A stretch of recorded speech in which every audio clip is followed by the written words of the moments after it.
We have seen a lot of amazing moments in this presidential election campaign.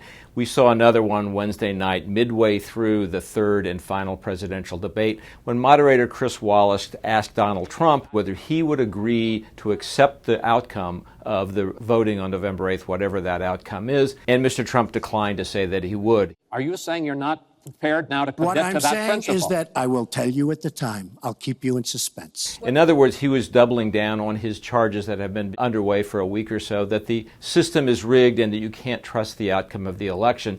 Mrs. Clinton called that horrifying. I think it's the moment for which this debate will be remembered. It's probably one that's made lots of Republicans uncomfortable and will in coming days for a couple of reasons. First of all, it's very unusual for the legitimacy of the American democratic exercise to be called into question, particularly by a presidential candidate, before it's even happened. And secondly, Republicans worry that this kind of talk that your vote doesn't count may actually just keep Republican voters at home. And a lot of Republicans, like a lot of Democrats, hope to win office on November 8th in elections that are seen as valid and fair, not rigged and dishonest. So for a lot of reasons, I think a debate that was interesting on many levels is going to be remembered for that moment.